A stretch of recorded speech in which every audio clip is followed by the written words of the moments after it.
जय श्री राधे कृष्णा। सभी भक्तजनों को पौष मास के कृष्ण पक्ष की एकादशी अर्थात सफला एकादशी की हार्दिक शुभकामनाएं। आइए हम व्रत की कथा का श्रवण करते हैं। युधिष्ठिर ने पूछा, हे माधव, पौष मास की कृष्ण पक्ष की एकादशी का नाम क्या है और उस दिन किस देवता का पूजन करना चाहिए तथा उसकी क्या विधि है और क्या पुण्य मिलता है? यह सब आप मुझे सविस्तार कह सुनाओ। भगवान श्री कृष्ण जी बोले, हे पांडुपुत्र, मैं आपके प्रश्नों का उत्तर यथोचित देता हूँ, जिन्हें आप ध्यान पूर्वक श्रवण कीजिए।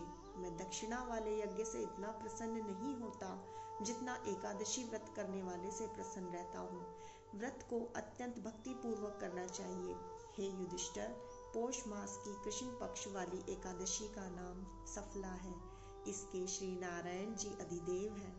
उनका विधि अनुसार नारियल, नींबू, अबीर, अनार, सुपारी, जमीरी, लौंग, अनेक प्रकार के उत्तम फल आदि अर्पण कर धूप, दीप, नैवेद्य, पुष्प आदि से 16 प्रकार से पूजा करके रात्रि को कथा कीर्तन श्रवण करते हुए दीप दान कर जागरण करना चाहिए। जिस प्रकार नागों में शेषनाग, पक्षियों में गरुड़ जी, यज्ञों में अश्वमेध, नदियों में गंगा, देवों में विष्णु श्रेष्ठ है, उसी प्रकार सब व्रतों में एकादशी व्रत श्रेष्ठ है। जो पुण्य 5 सहस्त्र वर्ष तक तपस्या करने से मिलता है, वही पुण्य भक्ति पूर्वक रात्रि जागरण करके सफला एकादशी व्रत करने से प्राप्त होता है। हे कुंती नंदन, अब आप सफला एकादशी की कथा श्रवण कीजिए। चंपावती नगरी के राजा माहिष्मान के 4 पुत्र थे, जिनमें सबसे बड़े पुत्र का नाम लुम्पक था, जो सदैव देवताओं व ब्राह्मणों की निंदा करता, पर स्त्री गमन करता तथा वैश्याओं को के यहाँ पर धन नष्ट करने वाला महापापी था। जब राजा माहिष्मान को अपने पुत्र के विषय में यह ज्ञात हुआ तो उन्होंने उसे देश निकाला दे दिया। लुम्पक ने अपने को पिता द्वारा देश निकाला देने पर विचार किया कि अब क्या करना चाहिए और किस प्रकार अपना पालन करना चाहिए। इस प्रकार की चिंता में फंस अपने पिता के नगर में चोरी का निश्चय कर वन में रहने लगा। वह दुष्ट रात्रि में चुपचाप नगर में आकर चोरी करता तथा जीवों को मार डालता और अत्याचार करके पिता के नगर का नाश करता।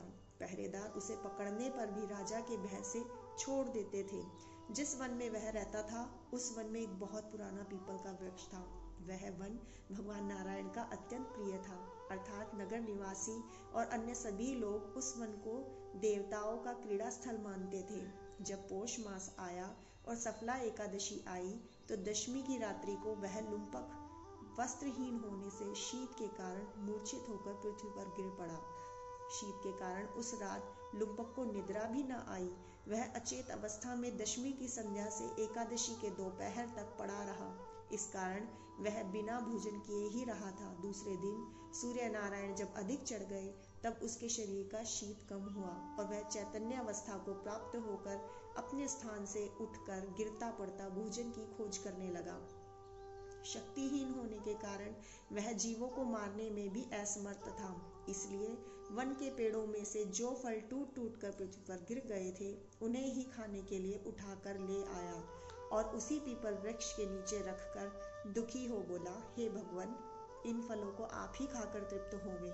क्योंकि वह दुखी था, क्रोध और खींचता के कारण उसने ऐसा कहा था। सूर्य नारायण भी अस्ताचल को चले गए थे। रात्रि बढ़ती जाती थी।